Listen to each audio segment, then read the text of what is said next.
আসসালামু আলাইকুম। সবার আগে বাছাই করা ১০টি আন্তর্জাতিক খবর জানিয়ে দেব। প্রথমেই থাকছে শিরোনাম। তবে তার আগে অনুরোধ থাকবে ভিডিওটিতে একটি লাইক দিবেন।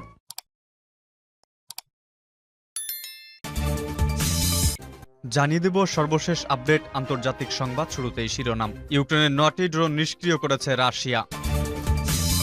ফিলিস্তিন ইসলামিক জিহাদের মহাসচিবের সঙ্গে বৈঠকে বিপ্লবের নেতা। ইসরায়েল এখন নিষ্ক্রিয় হয়ে গিয়েছে। জানিয়ে দেব ফের কি কিয়েভে হামলার ছক কষছে রাশিয়া। ইউক্রেনের পাল্টা আক্রমণ, ১০০ বর্গ কিলোমিটার ভূখণ্ড দখল মুক্তের দাবি। রাশিয়া বলছে ইউক্রেন বিপর্যয়ের শিকার। এদিকে শক্তিশালী বিস্ফোরণে কেনিয়ায় ৮ পুলিশ কর্মকর্তা নিহত। সর্বশেষ জানিয়ে দেব ইউক্রেনের পাল্টা আক্রমণের আসল পরীক্ষা সামনে। এতক্ষণ শুনছিলেন সংবাদ শিরোনাম, এবারে বিস্তারিত। আজকের সংবাদ সম্পর্কে আপনার মূল্যবান মতামত কমেন্ট করে জানিয়ে দিন কোন স্থান থেকে আমাদের সংবাদ শুনছেন এবং দেখছেন। ইউক্রেনের ৯টি ড্রোন নিষ্ক্রিয় করেছে রাশিয়া।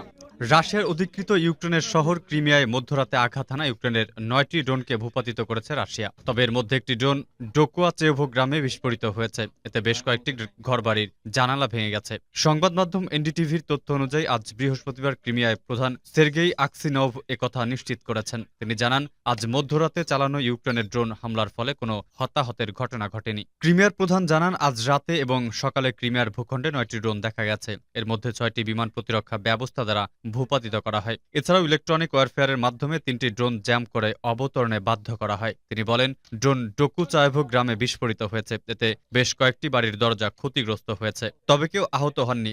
ডোকুচায়েভো গ্রামটি ক্রিমিয়ার রাজধানী সিমফেরাপোল থেকে প্রায় ৪০ কিলোমিটার দূরে অবস্থিত। এর আগে ক্রিমিয়ায় ৪ জুন রাতে ড্রোন হামলা চালানো হয়েছিল। সে সময় ৫টি ড্রোন গুলি করে ভূপাতিত করা হয়েছিল এবং আরও ৪টি জ্যাম করা হয়েছিল। একটি ড্রোন ঝানকইতে পড়ে ৩টি বাড়ি এবং একটি গাড়ির জানালা ভেঙে যায়।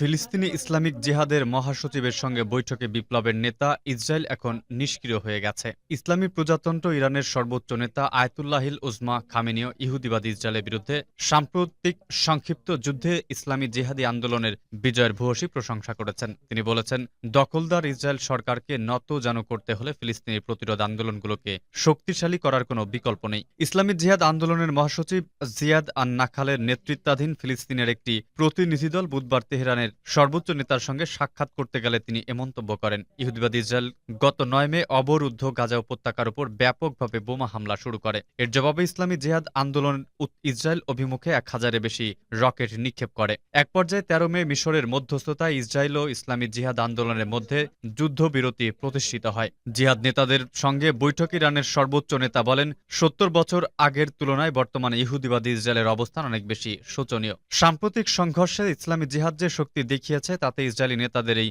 সংশয় পেয়ে বসেছে যে তারা তাদের অবৈধ রাষ্ট্রের ৮০ বছর পূর্তি উৎসব করতে পারবে কিনা। আয়াতুল্লাহিল উজমা খামেনীয় বলেন, ইহুদিবাদী ইসরায়েলের পিঠ যেভাবে দেওয়ালে ঠেকে গেছে তাতে বোঝা যায় ইসলামী জিহাদ সহ অন্যান্য ফিলিস্তিনি প্রতিরোধ সংগঠন তাদের কর্মপদ্ধতি সঠিকভাবে উপলব্ধি করতে পেরেছে এবং সেটা তারা অনুসরণ করছে। বড় লক্ষ্য অর্জন করতে হলে বড় ধরনের ঝুঁকি নিতে হয় উল্লেখ করে সর্বোচ্চ নেতা বলেন, জিহাদ সহ ফিলিস্তিনি প্রতিরোধ আন্দোলনগুলোর শক্তিমত্তা প্রতি মুহূর্তে বাড়ছে এবং সাম্প্রতিক ৫ দিনের সংঘাতে জিহাদ আন্দোলনের বিজয় এই বাস্তবতার প্রমাণ বহন করছে।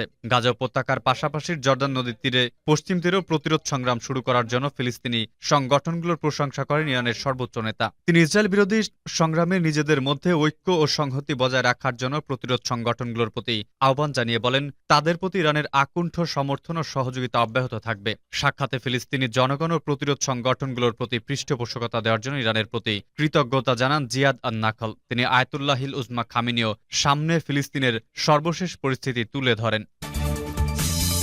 ফের কিয়েভ হামলার ছক কষছে রাশিয়া। প্রথম চেষ্টায় ব্যর্থ হয়েছে রাশিয়া, কিন্তু এবার ফের নতুন উদ্যমে ইউক্রেনের রাজধানী কিয়েভে হামলার পরিকল্পনা করছে রুশ বাহিনী। প্রেসিডেন্ট ভ্লাদিমির পুতিনের কথা এমনই ইঙ্গিত মিলেছে। সম্প্রতি যুদ্ধ বিষয়ক সাংবাদিক ও মিলিটারি ব্লগারদের সঙ্গে বৈঠক করেন পুতিন। তাদের কাছেই একথা জানিয়েছেন। রুশ প্রেসিডেন্ট বলেন, বাহিনী ইতোমধ্যে কিয়েভের কাছাকাছি চলে গিয়েছে। আমাদের ওখানে ফেরা কি উচিত নয়? সে উত্তর একমাত্র আমার কাছেই আছে। পুতিনের ব্যাখ্যা, ইউক্রেনের কাছ থেকে আরও জায়গা কেড়ে নিতে পারে রাশিয়া। রাশিয়ার বেলগোরদ ও কুরস্ক অঞ্চলে কিয়েভের হামলার কথা উল্লেখ করে তিনি জানান, এভাবেই রাশিয়ার জমিতে ইউক্রেনের গোলাবর্ষণ আটকানো সম্ভব। ইউক্রেন রাশিয়ার সীমান্তবর্তী ওই এলাকাকে পরিশোধিত অঞ্চল বলে উল্লেখ করেছেন তিনি। পুতিন জানিয়েছেন, কতটা জায়গা রাশিয়া দখল করবে তা নির্ভর করছে ইউক্রেনের তথাকথিত পাল্টা হামলার উপর। আজও দিনভর হামলা চলেছে পূর্ব ও দক্ষিণ ইউক্রেনে। কৃষ্ণ সাগরে ভাসমান একটি জাহাজ থেকে 4টি ক্ষেপণাস্ত্র ছোড়া হয়েছিল ওডেসা বন্দর লক্ষ্য করে। ইউক্রেনিয়ার ডিফেন্স ব্যবস্থা 3টি ক্ষেপণাস্ত্রকে প্রতিহত করতে সক্ষম হয়। একটিকে আঘাত করে খাদ্য সামগ্রী মজুত থাকা একটি গুদামে। 3 জন নিহত হয়েছে ঘটনায়, 7 জন জখম। অঞ্চলের সেনাকর্তা ওলেগ কিপার জানিয়েছেন, ধ্বংসস্তূপের নিচে আরও দেহ মিলতে পারে। একটি ব্যবসায়িক কেন্দ্র ক্ষতিগ্রস্ত হয়েছে, 6 জন জখম হয়েছেন। বিস্ফোরণের প্রবল শব্দ ও ধাক্কায় কাছের একটি আবাসন একটি দোকানের ক্ষতি হয়েছে। আজ বেলারুশের প্রেসিডেন্ট আলেকজান্ডার লুকাশেঙ্কো জানান, রাশিয়ার কাছ থেকে বেলারুশ পরমাণু অস্ত্র সরবরাহ শুরু হয়ে গিয়েছে। তিনি বলেন, যাদের কাছে পরমাণু অস্ত্র থাকে তাদের সঙ্গে কেউ লড়তে যায় না। ইউক্রেনের পাল্টা আক্রমণ 100 বর্গ কিলোমিটার ভূখণ্ড দখল মুক্তের দাবি রাশিয়া বলছে ইউক্রেনের বিপর্যয়ের শিকার। পাল্টা আক্রমণ করেছে রাশিয়া, দখল করা 100 বর্গ কিলোমিটার ভূখণ্ড দখল ফিরিয়ে নেওয়ার দাবি করেছে ইউক্রেন। রাশিয়ার ইউক্রেনের আগ্রাসনের 68তম সপ্তাহে এ সাফল্যের কথা জানান কিয়েভ। অপরদিকে রুশ প্রেসিডেন্ট ভ্লাদিমির পুতিন জানিয়েছেন, পাল্টা আক্রমণ চালানোর সময় বিপর্যয়কর ক্ষয়ক্ষতির শিকার হয়েছে ইউক্রেন এবং চলমান সংঘাতে মস্কোর চেয়ে কিয়েভ পক্ষে হতাহতের সংখ্যা অন্তত 10 গুণ বেশি।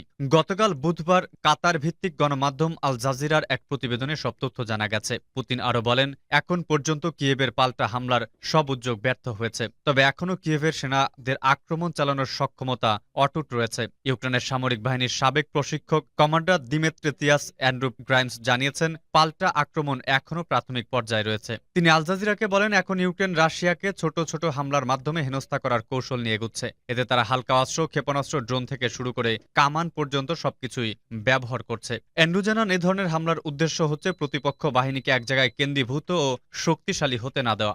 বিভিন্ন অবস্থানে হামলার কারণে বাহিনীকে ছড়িয়ে ছিটিয়ে মোতায়েন করতে বাধ্য হচ্ছে রাশিয়া, যার ফলে তাদের সরবরাহ লাইন কিছুটা হলেও অরক্ষিত থাকছে। ইউক্রেন প্রায় 1200 কিলোমিটার এলাকা জুড়ে সম্মুখ যুদ্ধের তীব্রতা বাড়িয়েছে।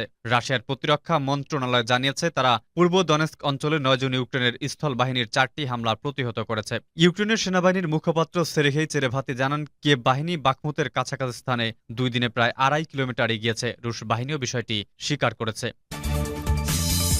শক্তিশালী বিস্ফোরণে কেনিয়ায় 8 পুলিশ কর্মকর্তা নিহত।